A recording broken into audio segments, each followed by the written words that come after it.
We're getting used to a new way of being alone together.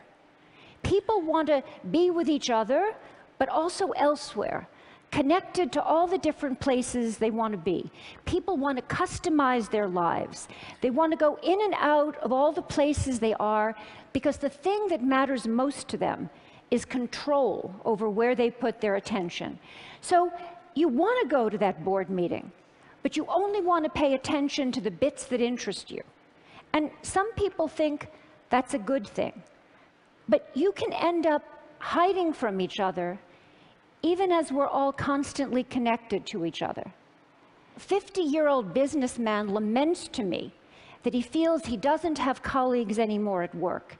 When he goes to work, he doesn't stop by to talk to anybody, he doesn't call, and he says he doesn't want to interrupt his colleagues because he says they're too busy on their email. But then he stops himself and he says, you know, I'm not telling you the truth. I'm the one who doesn't want to be interrupted. I think I should want to, but actually I'd rather just do things on my BlackBerry.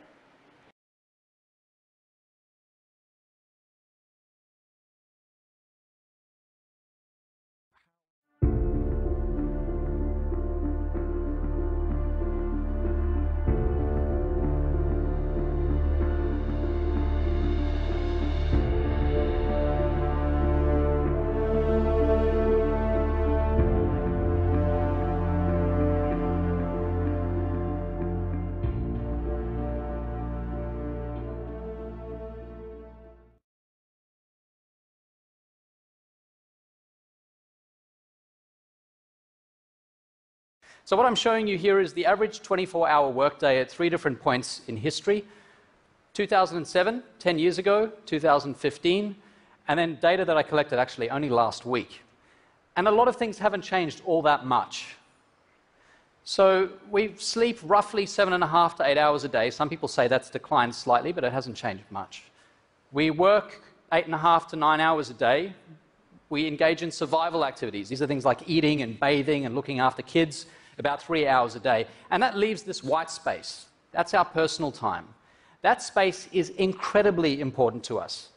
That's the space where we do things that make us individuals. That's where hobbies happen, where we have close relationships, where we really think about our lives, where we get creative, where we zoom back and try to work out whether our lives have been meaningful. And of course, we get some of that from work as well, but when people look back on their lives and they wonder what their lives have been like at the end of their lives, you look at the last things they say, they are talking about those moments that happen in that white personal space. So it's sacred. It's important to us. Now, what I'm going to do is show you how much of that space is taken up by screens across time. In 2007, this much. That was the year that Apple introduced the first iPhone. 8 years later, this much. Now, this much. That's how much time we spend of that free time in front of our screens. This yellow area, this thin sliver, is where the magic happens. That's where your humanity lives. And right now, it's in a very small box. I'm still excited by technology, but I believe, and I'm here to make the case, that we're letting it take us places that we don't want to go. Over the past 15 years, I've studied technologies of mobile communication, and I've interviewed hundreds and hundreds of people, young and old, about their plugged-in lives.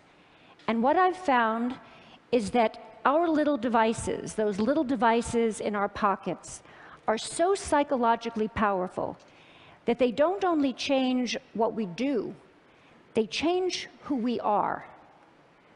Some of the things we do now with our devices are things that only a few years ago we would have found odd or disturbing, but they've quickly come to seem familiar, just how we do things. So just to take some quick examples, people text or do email during corporate board meetings. They text and shop and go on Facebook during classes, during presentations, actually during all meetings. People talk to me about the important new skill of making eye contact while you're texting. People explain to me that it's hard, but that it can be done. Parents text and do email at breakfast and at dinner while their children complain about not having their parents' full attention, but then these same children deny each other their full attention. This is a recent shot of my daughter and her friends being together while not being together. And we even text at funerals. I study this. We remove ourselves from our grief or from our reverie, and we go into our phones. Why does this matter? It matters to me because I think we're setting ourselves up for trouble. Trouble certainly in how we relate to each other, but also trouble in how we relate to ourselves. I think the price we pay for having easy access to so much information, easy, quick access to so much information, is we sacrifice some of the depth of our engagement with that information. So the kind of jumping, hopping from bit to bit to bit, clicking on links, takes the place of what used to be a more contemplative, I think, approach to thinking about one thing, whether it's one piece of information or the argument or the narrative of a book. It becomes much harder, I think, when you're bombarded by information and other stimuli, as you are all the time on the web, to sit down and really focus on one particular thing. And so we gain kind of a breadth of engagement with information, but the cost is, I think, a certain superficiality in our relationship to that information.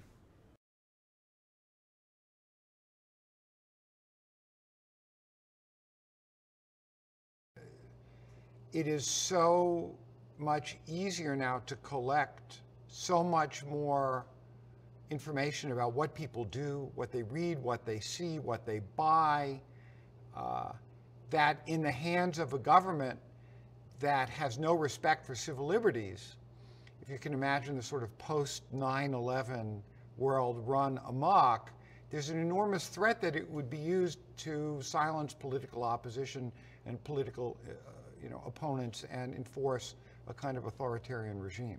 That's the scenario I worry about. Our data now lasts forever, so your data can and will outlive you. What has happened is that we've largely lost control over our data and also our privacy. So this year, as the web turns 25, it's very important for us to take a moment and think about the implications of this. We have to really think.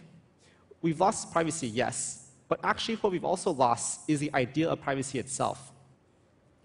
If you think about it, most of us here today probably remember what life was like before the internet. But today, there's a new generation that is being taught from a very young age to share everything online. And this is a generation that is not going to remember when data was private. So if we keep going down this road, 20 years from now, the word privacy is going to have a completely different meaning of what it means to you and I. The world is just becoming so connected that in Western countries, there's nowhere you can put the censorship anymore. That networks are too dense, flows of information are too great, that censorship is basically a lost battle.